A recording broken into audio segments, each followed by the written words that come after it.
You're early, Mom said. No hug, no warmth, just a glance at the clock and a smile that didn't reach her eyes. I was holding a suitcase, a gift bag, and $3,000 of belief in a Christmas I wasn't invited to. No one asked how the drive was. No one offered to take my coat. And on the hallway floor, 4 brand new matching suitcases, none of them mine. They smiled. I stayed quiet. Turns out, showing up doesn't mean you're wanted. Turns out, paying your part doesn't mean you belong. If you've ever arrived with hope, only to be met with locked hearts, drop a 1.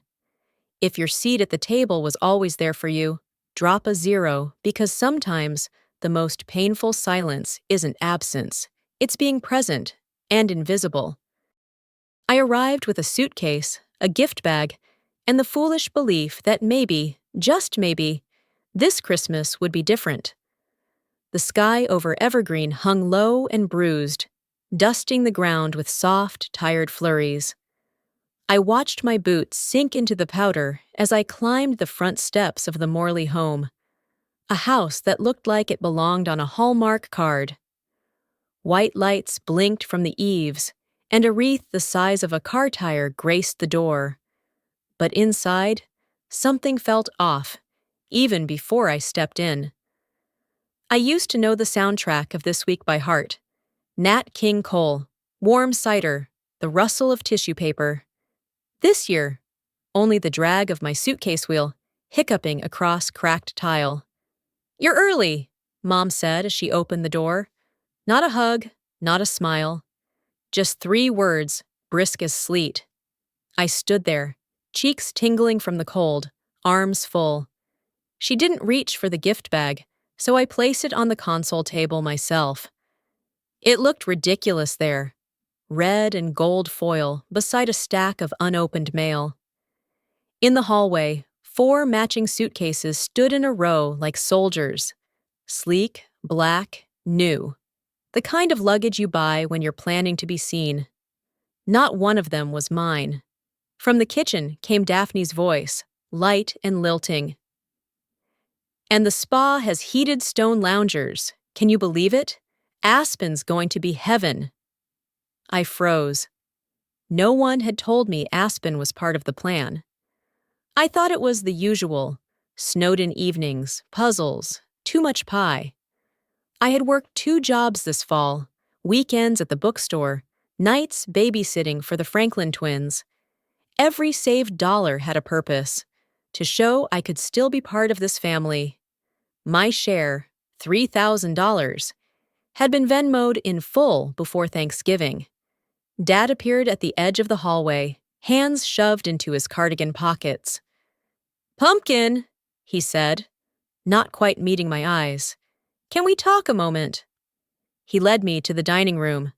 The table was set early, gold chargers, flickering LED candles, cloth napkins folded into triangles. A performance. "We hit a few snags," Mom began, smoothing the table runner, though it didn't need it. "We had to make some adjustments," Dad added. I waited. My stomach had already dropped, but I hadn't hit the floor yet. "We decided it's best you sit this one out," Mom said, tilting her head like it was a kindness. I blinked. "What?" Daphne floated in, still carrying that aspen glow. "Don't take it personally," she chirped. "We're just keeping things simple this year." Simple, with spa packages and matching luggage. Dad sat down across from me, elbows on knees. "The funds, your contribution, helped us cover a few gaps. It was a tight squeeze." I didn't understand. "You used my money?" "It went to good use," Mom said, smiling. "We'll do something special when we get back." There was no apology, no space for one, just flickering lights and practiced calm. I looked down the length of the table. My place card was missing. A memory surfaced. Me at 9, sitting cross-legged in front of the TV, watching claymation specials with a candy cane in hand. Daphne had been helping Mom in the kitchen, tying ribbons on wine bottles. That year, I got a book about famous bridges. She got a pink cell phone. Even then, I had understood something without knowing how to name it.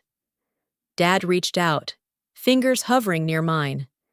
It doesn't mean we don't love you. But love should have a shape. A chair pulled out, a suitcase waiting. I lingered in the hallway longer than I should have, letting the cold air from outside cling to my coat. The smell inside was cinnamon and lemon cleaner, a combination that used to mean comfort, but now just made my throat tighten. A cluster of poinsettias sat too perfectly on the console, and the hall mirror still had that tiny chip from when I'd bumped into it during a game of tag with Daphne years ago. They never replaced it. I always thought that meant something. Dinner was already half prepped, the dining room too pristine, as if waiting for a magazine shoot. The roast sat on the counter, under foil. Cranberry sauce had already been molded into the shape of the can. There were precisely 8 rolls in the basket, not 9. No one said anything about that, but I counted. I helped myself to water, if only to give my hands something to do. The glasses were already out. Crystal ones, the ones Mom used only when company came. I used to feel proud being considered company. Now, I wasn't sure what category I fell into. Unclaimed, unwelcome. Voices from the kitchen overlapped, Mom and Daphne debating whether to bring the red or white wine. My name didn't come up once. Even in the small decisions, I'd become invisible. I wandered into the den. The tree was the same artificial one we'd had for years, but it had new ornaments, gold, glassy, impersonal. The old felt ones I made in grade school were nowhere in sight. No popcorn strings, no uneven angels with googly eyes. Just glitter and symmetry. A low hum came from the corner. Grandpa's old radio, the one that never worked right, had somehow been resurrected for the display. It was playing something orchestral now, faint and staticky. He used to sit in that very chair and hum along, one slipper always missing. I stood there a while, remembering the way he'd sneak me peppermint sticks before dinner and wink like we were in on some secret together.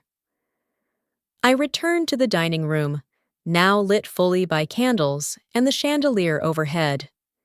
Everyone was seated, their chairs angled inward. Mine was noticeably absent. I stood behind where my chair would have been, unsure if I should pull one from the kitchen or wait for someone to offer. They didn't. So I sat at the edge of the room instead, on the piano bench, hands folded tight. "Did you want a roll?" Mom asked at one point, lifting the basket halfway toward me, then setting it back down before I could answer. Daphne poured the wine, then offered a toast, to making space for new traditions. They all raised their glasses. I sipped my water. And when the moment came, the one where truth cracked through all the civility, it didn't shatter. It split gently, like old ice. They said it plain, practiced, and smiling. That I wouldn't be going, that the trip was already planned, the reservations final. That they thought I'd understand. I nodded. Because that's what you do when you've been raised to be agreeable. When every protest you ever made was met with, "Don't be dramatic," or "You're imagining things." I nodded until my neck hurt. Then came the money, the explanation about the budget, the way my contribution was reallocated. That word, so tidy, like I was a line item that could be deleted. I stared down at my hands, remembering how they used to wrap gifts with shaky corners and too much tape. Remembering the year I was 7, when I wrote a letter to Santa asking only for everyone to like each other again. No one ever found that letter. But I remember writing it. I said nothing, because if I opened my mouth, I wasn't sure what might break first, my voice or their version of the truth. They always said everything in this house was shared, until it was something I was meant to keep, After dinner, no one said much. Daphne scrolled through her phone. Mom adjusted the centerpiece that didn't need adjusting, and Dad offered to put the kettle on like it was any other night. I retreated upstairs, the floorboards groaning under my steps the same way they always had. But somehow, the sound felt different, like the house was straining under the weight of someone else's plans. The guest room, once a space for cousins or old friends, had been transformed into what looked like a prep zone for a winter expedition. Coats, boots, labeled duffels. Daphne's signature pink neck pillow was already looped around a suitcase handle, and a bag of protein bars sat on the nightstand. Chase's name tag was stitched onto a garment bag slung over the closet door. My room still had the quilt Grandma had made, but this one had been claimed in a way that felt final. I stood there in the hallway for a moment, letting the contrast sting. They didn't ask. They never ask. I walked into my old bedroom, still painted the soft blue I picked when I was 14. The posters were gone, but the indentation on the bookshelf from where my high school trophies used to sit was still there. I sank into the bed and stared at the ceiling. That's when the memory surfaced, slow and soft. The will reading. It had been in a cramped attorney's office downtown. Daphne wore white, like she was heading to brunch. She twirled her sunglasses as the numbers were read aloud. $250,000 to her. And to me? The house. You got the house? Daphne laughed then. That's so sentimental. Sentimental. The word hit like a slap wrapped in lace. I didn't react at the time, but I remember glancing at Dad. He shifted in his seat. Mom pursed her lips. No one defended it. No one honored it. They just adjusted. Earlier this fall, Mom had floated the idea of borrowing the space while I was in Denver for work. It's just sitting there, sweetie, she'd said. Wouldn't it be nice to have it feel lived in? What she meant was, wouldn't it be nice if it stopped feeling like yours? Granddad Ray used to tell me, sometimes you have to own space before they stop walking over it. I didn't know what he meant then. I do now. He was the only one who ever made me feel like I wasn't in the way. Sunday mornings were our ritual. He'd be in the kitchen, the paper spread out, the smell of pipe tobacco curling through the air, even though he hadn't lit one in years. I'd make cocoa from those little powder packets, 2 for me, 1 for him. We rarely spoke, but we didn't have to. I'd curl up in the nook beside the window with a book, and he'd occasionally grunt in approval when I flipped a page quickly. We were quiet together. Safe. I remember the squeak of the swing on the porch. He never fixed it. Said it kept the birds away. His medals lined the shelf above the mantel, World War II ribbons, a faded photo of him in uniform. One time, I asked if he was scared. He chuckled and said, "Only when I came home." One winter night, we watched Casablanca together on his tiny TV. Mint chip ice cream in mismatched bowls. Jazz hummed from the radio. As the credits rolled, he looked at me, not through me, not past me, and said, "This house is more than walls. It's your part of me." That stayed with me. Still does. Tonight, as I looked around my old room, I realized something terrifying. They'd already moved in. Maybe not legally, but emotionally, they'd planted flags, claimed shelves, arranged their coats on hooks meant for guests. The house was mine only on paper. In practice, it was just another shared thing, like the car that always had someone else's music playing, like the family stories that forgot my name. Have you ever watched people carve up what was meant for you while pretending it was just practical? If you've ever felt invisible in your own story, leave a comment number 7 below. Now, let's see how far they'll go. I stepped out into the hallway again. Mom and Dad's voices floated up, cheerful, mundane. Should we do fondue tomorrow? Did you pack the chargers? Like nothing had happened. Daphne passed me in the hallway, phone pressed to her cheek. Yeah, the cabin's gorgeous. You'll love it. Fireplace, hot tub, everything. She didn't see me. Or maybe she did, and just didn't care. Back in my room, I sat on the edge of the bed, fingering the fraying edge of the quilt. I thought of Ray. I wondered what he'd say if he saw this now. His home turned into a ski base camp, his granddaughter fading like wallpaper. Sleep didn't come easily. I kept hearing the clink of wine glasses, the quiet hum of a dishwasher below. Even the shadows on the ceiling felt unfamiliar, like they belonged to someone else's memory. I got up once, padded down the hallway barefoot, and peeked into the guest room again. A scarf of Daphne's had fallen onto the floor. I picked it up, folded it carefully, and laid it on the corner of the bed. The act felt like surrender. Or maybe it was a habit, still cleaning up after someone who never looked back. That night, I lay in bed staring at the ceiling, wondering, how can something be mine and still belong to everyone else? Turns out I wasn't family enough to join the trip, but I was family enough to fund it. I woke to the sound of laughter and clinking mugs downstairs. Coffee brewed rich and bold, the scent winding up through the air vent in my room. Someone, probably Chase, was playing an upbeat holiday playlist. I recognized the Mariah Carey intro immediately. The world was moving, bustling even, and I was supposed to stay still. Invisible. My phone buzzed on the nightstand. A shipping update. Not important. But when I opened my email, something caught my eye. A forwarded invoice buried in a thread titled Holiday Logistics. It wasn't addressed to me, but I could see enough. A payment, $3,000, marked as routed through Morley Cafe equipment rental. The timestamp was 2 days after I'd transferred my share. The name tugged at something.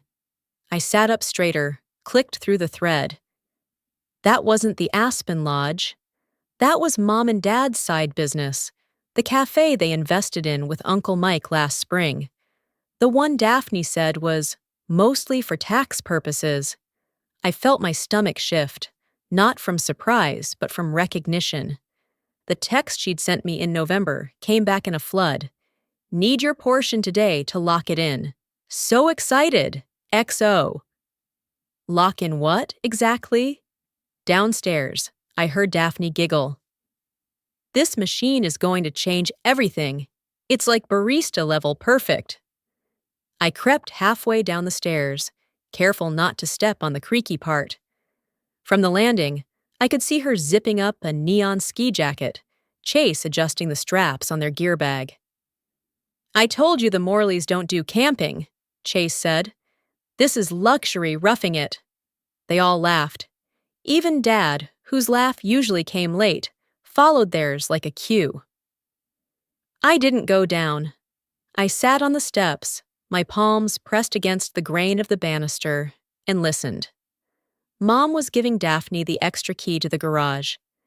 In case it gets too icy, don't lock yourself out like last year. Promise, Daphne said, her tone all silk and sunshine. They didn't know I'd seen the invoice. Or maybe they did and figured I wouldn't say anything. They were right. I didn't storm in or demand answers. What would be the point? The suitcases were stacked like a department store display, color-coded, tagged, cheerful. Daphne turned to me just before stepping outside. We'll send photos. Don't feel left out. She kissed the air near my cheek. I didn't move. When the door shut behind them, it was like the whole house exhaled. The driveway crunched with tires. Then, quiet. A deep, unfamiliar quiet. Not peaceful, not empty. Just exposed. I stood for a moment, unsure what to do with my hands, my feet, my fury. Then I walked toward the study. The drawer had always been there, labeled in Ray's careful printing. Private. It wasn't locked. It never had been, but we all respected it, as if it were sacred. I pulled it open. Inside, on top, was a photo. Sun-bleached, edges curled. Me and Ray by the lake. Our lines tangled hopelessly, both of us laughing like it didn't matter. On the back, in his slanted cursive, "If they try to make you small again, this house is your answer." I didn't cry. Not then. I placed the photo on the desk and looked deeper into the drawer. A notebook. Mine. Thick, with a fraying green spine. I flipped it open. Pages of high school poetry, bad sketches of our backyard, to-do lists for a science fair I never entered. It was like stumbling on a version of myself I didn't know I missed. Halfway through the book was a folded napkin. A doodle Ray had made of me holding a fishing rod twice my size. He'd drawn speech bubbles.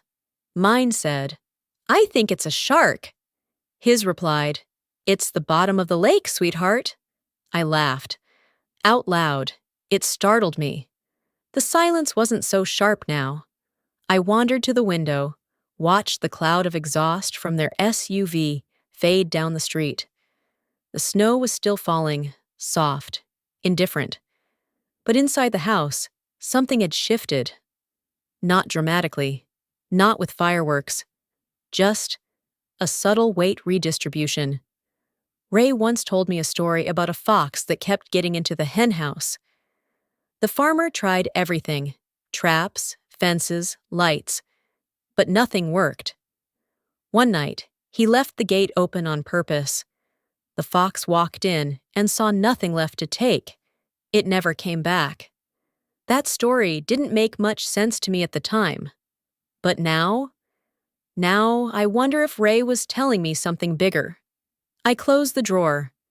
This house, whatever it had been to them, was still mine. Maybe not in practice, but in promise. Inside was a photo of us fishing, lines tangled, both laughing. On the back, in his writing, "If they try to make you small again, this house is your answer." They left me the house keys, and I left them nothing they could turn. I stood in the entryway long after their SUV had disappeared down the road, holding the keys in my gloved hand like they might vanish if I looked away. The silence in the house pressed inward, dense and expectant, broken only by the low groan of wind curling around the eaves. Christmas lights blinked in slow rhythms across the porch, casting little patches of red and green onto the snow-dusted rug beneath my boots. They looked festive, but I didn't feel festive. I felt steady.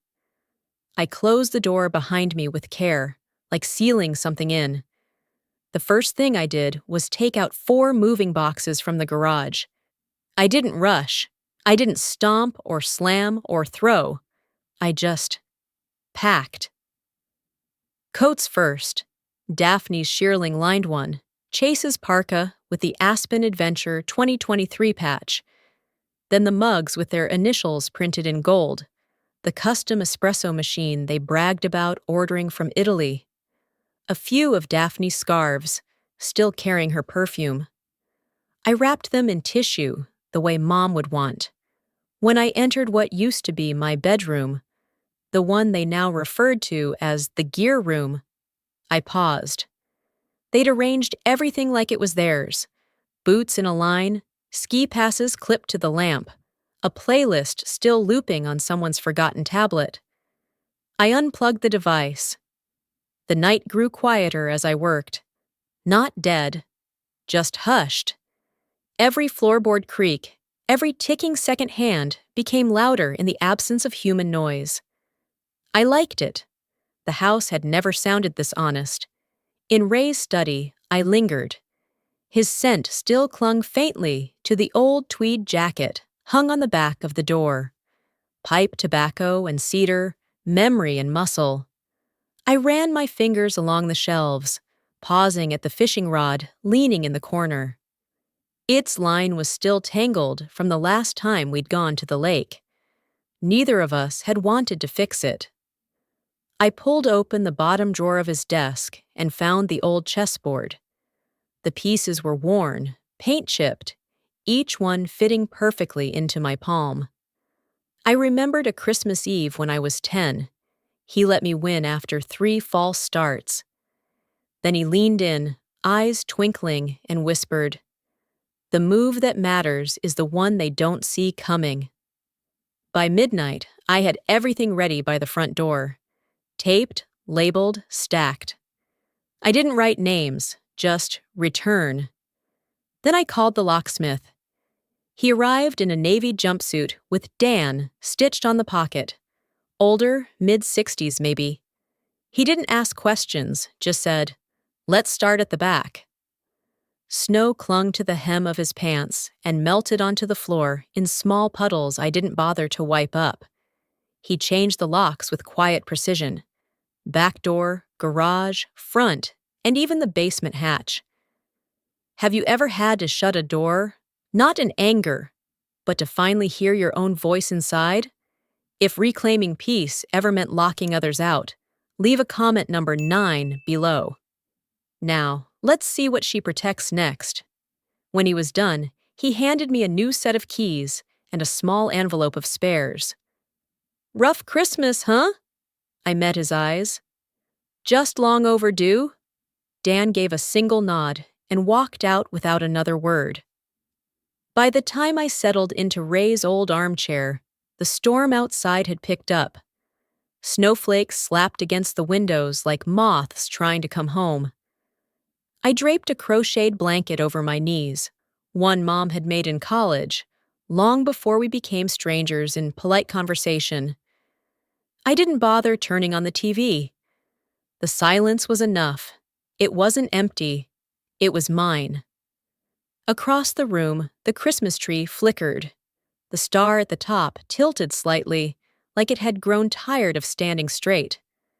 I thought about fixing it, but didn't. Some things deserve to lean. I dozed off at some point, head resting against the worn cushion Ray used to claim every evening at 5. No dreams, just rest. The first message comes in at 9:12 a.m. Then another, and another. By noon, my phone is trembling across the table from the weight of their confusion. They always talked over me. This time, I let the silence carry weight before I answered. The phone wouldn't stop vibrating. It skittered across the table like a restless insect, messages stacking one over the other. I sat in Granddad's old chair, wool blanket pulled over my knees, hands wrapped around a mug of mint tea I'd made mostly for the smell. Outside, the snow had finally stopped, leaving a glaze of white across the windows. Inside, everything was still. For the first time in years, I didn't rush to fill the silence. "Where is our stuff?" "Mom's crying. Are you happy?" "Can you at least explain?" Each message came with its own stinger, carefully crafted guilt hidden beneath faux concern. I scrolled through without answering. The word "our" repeated so many times, I started to forget where the line was between possession and presumption. I finally answered the call from Mom. Her voice cracked before the second word. "Lena, what on earth? Why would you—" I let the silence grow long enough that she had to stop. Then, softly, "Let me finish a sentence." She went quiet. Dad's voice took over, less raw, more clipped. "We just don't understand. You changed the locks? That's extreme." No one asked me if it was extreme to spend my money on a vacation I wasn't invited to. Silence again. Then shuffling. I pictured them on the other end, passing the phone like a ticking clock. Daphne's voice came next, chipper and acid-laced. "We trusted you to be fair, Lena, to think of the family." Did anyone think of me when the list was finalized? When the cake was ordered with my money? When my room was packed with someone else's ski gear? She scoffed. "You're overreacting. You always do this. Turn molehills into mountains." Maybe because I've been asked to sleep in the valley while you all climbed. I stood, pacing now, the creak of the floor grounding me. You used my silence as permission. I'm done asking to exist. There was a long pause. I could hear breathing, the faint echo of a television in the background, probably still tuned to the holiday parade. Nothing ever changed. They just assumed I'd stay quiet, fall back in line, be helpful but invisible. Mom finally spoke. Her tone had cooled, crystallized into something hard and familiar. I hope you're proud of yourself. I looked across the room, eyes catching on the mantel where Granddad's fishing photo stood. The two of us, lines tangled, both laughing like the world hadn't tried to shrink us yet. A memory surfaced. Him sitting at the kitchen table, writing in that tight, slanted script of his. I'd found the letter yesterday, wedged between tax folders and a warranty for a microwave that no longer worked. There will come a day when you'll need to say no without explanation, and it'll be enough. I think someone would be. I ended the call before they could respond. I didn't throw the phone or cry or do anything cinematic. I just placed it face down on the table and listened to the heater tick as it cooled. A little while later, I found myself in the kitchen, boiling water again. Not out of need, but habit. The old electric kettle had a dent on its side, where Daphne had dropped it years ago and blamed me. I'd taken the blame then, like always. But this time was different. There was no one here to smooth things over, no buffer of holiday music or laughter. Just me in the house, and the truth we'd both known for years, but never said aloud. To fill the quiet, I turned on the small radio near the sink. Nat King Cole's voice drifted in, low and nostalgic. The same song Mom used to play when we strung popcorn garlands, back when I still believed in second chances.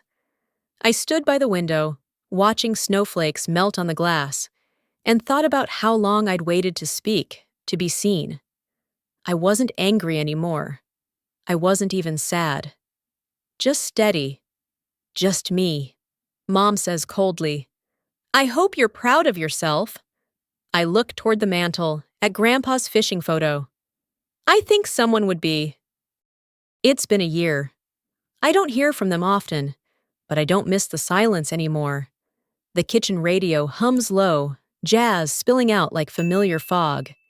It's spring in Boulder, and the windows in my apartment stay open most days. The smell of roasted coffee from the cafe below creeps in around 10, mixing with the lavender soap I use on the counters. My mornings begin slower now, no rushing, just tea, a notebook, and the sound of my own breathing. I work part-time at a small publisher downtown. Mostly submissions, some copy editing, and the occasional manuscript that feels like a gift. It's quiet work, and that suits me. There's a rhythm to it I didn't know I needed. I bring my lunch, say hello to the same people in the same booths, and walk home under elm trees just beginning to bud. Last week, a postcard arrived from Evergreen. The handwriting was neat, looping. We planted herbs near the porch swing. Thank you for trusting us with this place.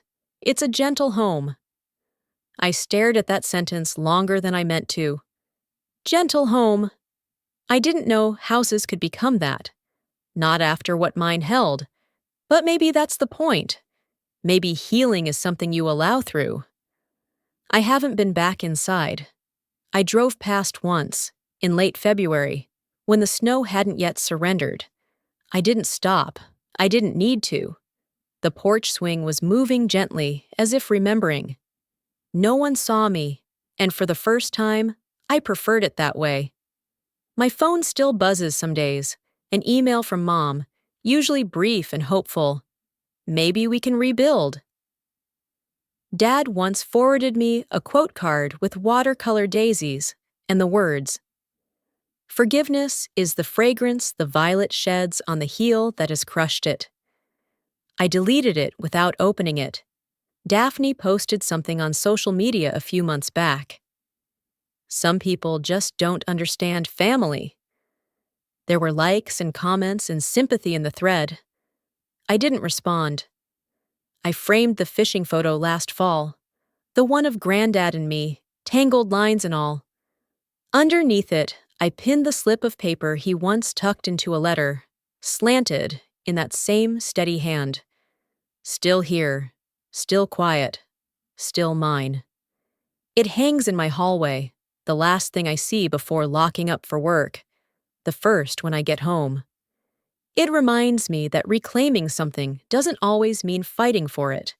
Sometimes it means refusing to give it away. I sometimes wonder what the house sounds like now when someone steps inside. If the new tenants pause at the creek near the pantry, or if they hear echoes of laughter that aren't quite their own. There are layers to homes, and some of them don't get painted over.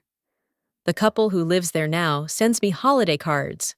Their names are Barbara and James, retired school teachers, polite handwriting. "Hope your spring is as lovely as the daffodils blooming near the west fence," the last one said. They don't know about what happened in those rooms. Or maybe they do, and they chose to give it a softer ending. That, too, is a kind of grace. I didn't leave much behind, but I left enough for the house to know I'd once loved it. There's a local bookstore here I go to on weekends. I sit near the poetry section, half reading, half dreaming. Once, I saw a young girl curled up with a copy of The Velveteen Rabbit, and I thought about how long it takes some of us to believe we're real. Real not because someone else holds us dear, but because we decide we matter. I've kept to myself mostly, but every so often, I meet a friend for lunch or take a writing class. In one, the instructor asked us to bring in an object that reminded us of strength. I brought a key. "It's to a house I don't live in anymore," I said, "but it's where I stopped disappearing." That earned a silence far better than applause. Some nights, I sit by the window with a cup of chamomile and read aloud to no one. Sometimes Ray's letters. Sometimes my own journal entries. The words echo against the glass and return to me fuller, rounder, as if the act of saying them gives them weight. I will write more now. Quiet, steady, not for approval, not for publication. Just to see what it feels like when my voice doesn't have to pass through someone else's filter first. I write about women who choose solitude over bitterness, who plant gardens in untended soil, who call silence not emptiness, but peace. One character I named after a river, another after my grandfather. I think he'd like that. Some days, I still hear their voices in my head. Joan's clipped phrasing, Daphne's airy dismissals, even Harold's careful neutrality. But they've softened. They're no longer instructions, just echoes, faint and far behind me. It's strange, letting go without a grand finale. No showdown, no final word. Just the slow, quiet choosing of my own path. One where I don't ask for permission to belong. And maybe they still sit around a table now, wondering how I could walk away. Maybe they whisper stories where I'm the one who broke something. I don't know. I don't care. Because in the life I'm building now, I am whole. Even in my quiet. Especially in it. And when I pass by the evergreen house again, someday, maybe years from now, I hope the herbs are still growing. I hope the porch swing still moves in the wind. I hope the house feels loved. Not by memory, but by presence. I don't know if they'll ever understand what they did, but I do. And I'm not asking them to anymore. Sometimes I still catch myself listening for footsteps that no longer come, or voices that once filled every room with certainty. But the silence I used to fear now feels like a kind of truth, undeniable, steady. I've come to believe that not every family story needs a reconciliation to have meaning. Sometimes, it's enough to step away with clarity, to choose peace over proximity. The house taught me that, by holding space when no one else would. We don't always get to rewrite the past, but we can decide who we become beyond it. And in that quiet choice, there's freedom. If this story stirred something in you, perhaps a memory, a moment, a feeling you've tucked away, I'd be honored if you shared it, or simply stayed for the next one.